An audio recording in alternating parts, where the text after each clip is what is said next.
தவேக ஆட்சிக்கு வந்தால் 2 ஏக்கருக்கு குறைவான நிலம் உள்ள விவசாயிகளுடைய பிள்ளைகளின் கல்வி செலவை ஏற்பதாக விஜய் தேர்தல் வாக்குறுதி அளித்துள்ளார்.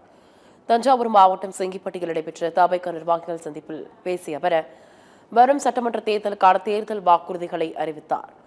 5 ஏக்கருக்கும் குறைவாக நிலம் வைத்துள்ள விவசாயிகளுக்கு பயிர்க்கடன் முழுமையாக ரத்து செய்யப்படும் என்று கூறினார். உரத்தட்டுப்பாடு சரி செய்யப்படுவதோடு புதிய நெல் கொள்முதல் நிலையங்கள் அமைக்கப்பட்டு 1 பைசா கமிஷன் இல்லாமல் நெல் மூட்டைகள் ஏற்றி இறக்கப்படும் உள்ளிட்ட வாக்குறுதிகளை விஜய் அறிவித்தார். மத்திய அரசு நெருக்கடி கொடுத்தாலும் விவசாயிகளுக்கு எதிரான எந்த திட்டத்தையும் அனுமதிக்க மாட்டோம் எனவும் கூறினார். 2 ஏக்கர் வரை நிலமுள்ள விவசாயிகள் மற்றும் நிலமற்றவர்கள் குடும்பத்தில் யாரும் மாநில மற்றும் ஒன்றிய அரசு ஊழியராக இல்லாமல் இருக்கும் பட்சத்தில் அவர்களின் குழந்தைகளின் பொறியியல் மற்றும் மருத்துவம் உள்ளிட்ட தொழிற்கல்வி முதல் அனைத்து வகை படிப்புகளுக்குமான முழு செலவையும் அரசே ஏற்கும். முன்னதாக ஜனநாயகன் திரைப்பட விவகாரம் குறித்து முதலாக பேசிய விஜய், ஜனநாயகன் திரைப்பட விவகாரத்தில் குரல் கொடுத்த முதலமைச்சருக்கு நன்றி தெரிவிப்பதாக கூறினார்.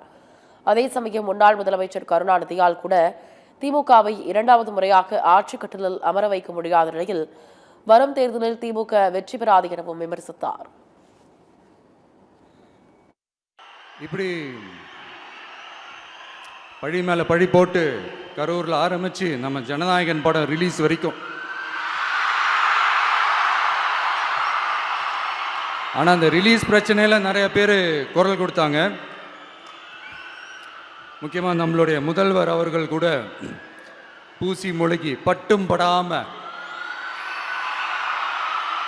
குரல் கொடுத்தாங்க. But what ever it is, குரல் கொடுத்த அவங்களுக்கும் மற்றவங்க எல்லாருக்கும் இந்த நேரத்தில் என்னுடைய நன்றியை தெரிவிச்சுக்கிறேன்.